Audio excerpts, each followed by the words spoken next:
Hello everyone, good morning. Welcome back to my channel Stri struggle dream. तो यहाँ पे बच्चे स्कूल चले गए हैं, उसके बाद की ये वीडियो है। तब मैं बैठ गई हूँ अपनी पढ़ाई करने और मैंने फिर से स्टार्ट किया है अपना बुक का रिवीजन करने। तो हिंदी साहित्य का इतिहास है, इसमें मैं सबसे पहले हिंदी साहित्य का इतिहास पुनर्लेखन की समस्याएं यहाँ से मैं पढ़ रही हूँ। इसमें कम से कम 2-3 पेज, मतलब कि 3 दूनी 6 मतलब पेज होंगे करीब, ऐसे ही या 5 ही होंगे। तो 2 पन्ने और आधे ऐसे ही थे। मैंने उसको कवर किया। फिर उसको कवर करने के बाद भूमिका 2 में आ गए। मतलब पहली भूमिका वो थी जो मैं आप लोग के साथ बता रही हूँ, और दूसरी थी हिंदी भाषा उद्गम, विकास और स्वरूप। ये था इसमें भूमिका 2 में।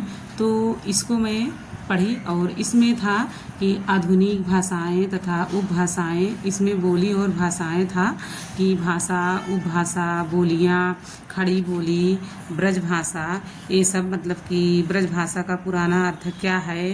तो इसमें क्योंकि मैंने LT ग्रेड में बुक में पढ़ी थी, लेकिन फिर से मैं जितनी बार पढ़ रही हूँ उसमें कुछ न कुछ चीज़ें निकल के आ रही हैं। जैसे ब्रज भाषा में मैंने पढ़ा कि उसका पुराना अर्थ पशुओं या गौओं का समूह, या जिसे चारागाह कहते हैं।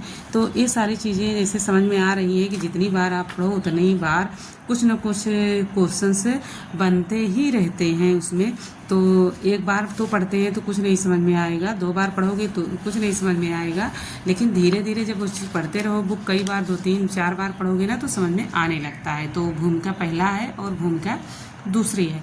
तो पहली भूमिका और दूसरी भूमिका आज हम इसे कंप्लीट करेंगे। फिर नेक्स्ट देखते हैं कि कौन सा टॉपिक मैं पढ़ूंगी। नेक्स्ट होगा हिंदी का विकास, लेकिन हिंदी के विकास के पहले का जितना टॉपिक है, जितने वो सारे हमें पढ़ने हैं, ठीक। क्योंकि जितनी बोलियां हैं उनके बारे में मुझे पढ़ना है, जैसे पूर्वी राजस्थानी, दक्षिणी राजस्थानी, पश्चिमी पहाड़ी, मध्यवर्ती। तो एक इसमें आती है जैसे मध्यवर्ती पहाड़ी है तो सौरसेनी अपभ्रंश से विकसित हुई है। ये सारी चीज़ें हैं इसमें। तो आज हमको सारी बोलियां ही पढ़नी हैं और इसके बारे में अच्छे से पढ़ना है।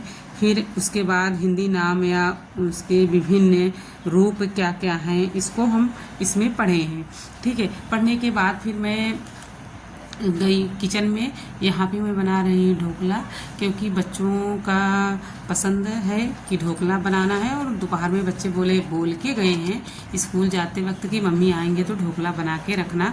तो मैं आ गई हूँ किचन में। फिर यहाँ पे मैं बना रही हूँ, और अगर आप लोग की इसकी रेसिपी चाहिए तो आप लोग बताइएगा, मैं फिर से स्टार्टिंग से बना के आपको दिखाऊँगी। पर थोड़ा सा जल्दबाजी में यहाँ बना रही हूँ, और यहाँ पर बज गए हैं 12। तो मैं 1 घंटे की पढ़ाई की थी, ज़्यादा बहुत कुछ नहीं पढ़ पाई थी। उसके बाद मैं किचन में आ गई हूँ, क्योंकि सारे काम हमारे हो गए थे, किचन के सारे काम मेरे हो गए थे। उसके बाद मैं बैठ गई हूँ पढ़ाई करने। तो कितना भी कर लो, कुछ न कुछ काम तो लगा ही रहता है। यहाँ पे अब इसको तड़का देंगे, अच्छे से तड़का दे दिए हैं। तो इसका देखिए कि लुक कितना अच्छा आ रहा है, इसका फ्लेवर आप समझिए कि कितना अच्छा होगा, खाने में बहुत टेस्टी है। मैंने बहुत बार बनाया है, ऐसा नहीं है कि मैंने पहली बार इसको बनाया है, कई बार मैंने बनाया। गांव में रहती थी तो घर पे मैं थी तो भी मैं बनाती थी, और यहाँ पे तो पहली बार ही बनाए हैं। अभी तो आए ही हैं, समझिए कि अभी तो मुझे 15 दिन ज़्यादा से ज़्यादा हुआ है।